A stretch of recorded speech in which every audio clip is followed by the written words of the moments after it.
Mantı xımır juğasam bir gün qoysamı köpmeydi deydigan qızlar mıyaq qaranglar. Bugün ben müşqığa usul boyu çıqıp sınap yıqqanlar. Çoqum mantıның xımır oqşaydı. Bugün ben bununla 3 piyalı unğa, yarım qoşuq tuz, 2 qoşuq ximituruş, muvafiq miqdarda ilman su qoyup mantıның xımırını müşaletdiki boşluqda juğurup aldım. Mantınınki xımırını bek çınqıb etmeymiz qızlar. Bek boşun bop ketmeydi. Mana qulağlar bilan tutub baxsanglar, muş ekranda ko'rsatgan bo'yicha qulağlarmış da urilsa bo'ldi.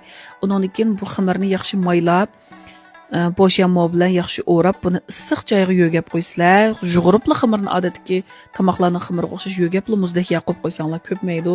Cho'qim issiq yo'gab qo'yib qo'ysizlar.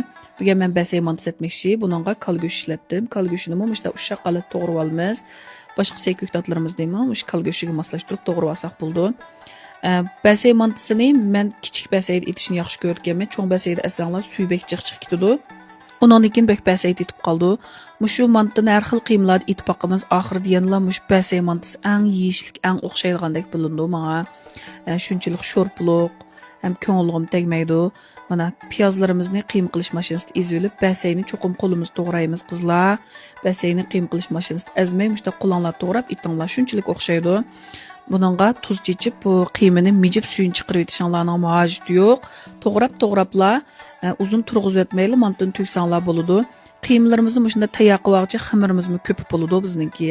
Mana qiymimizni tayyor qilib olgandan keyin muvofiq miqdorda tuz, 2 qo'shiq zira, yarım qo'shiq qarmoch, 2 chimdim kagidek oqmish savitib, buni bekchang mijib aralashtirmaymiz. Yengil aralashtirsanglar bo'ldi. Sumaydan chuchutgan sumaydan ozroq quyib etdim. Buni mushta yaxshi aralashtirib, buning tuz ta'mini yaxshi tangishib olgandan keyin bayamqi xamirimiz o'zidan 2 kasa cho'nglikda ko'pib tayyor bo'ldi. Ben muş qiymini qip bo'g'ichili xamirim shunda ko'pib bo'ldi juma qizlar. Muş men qilganda qip sinab yiqqanlar cho'qim ko'pidan nemish ko'pmaydi xamiringlar. Mana endi buningga men 2 qo'shiq ilman suvga 2 chimdim kagidek sudan chiqib olsanglar mantining rangi sap-sariq bo'lib ketadi. Pishib chiqqandan keyin oppoq chiqmaydi. 2 chimdim kagidek sudan silib yaxshi aralashtirib olgandan keyin bayamqi xamirimga chaylab etdim mashina. Yaxshi chaylab buni 15 minut turg'izib qo'ysanglar, yana o'zidan 2 kasa cho'nglikda ko'pib tayyor bo'ldi.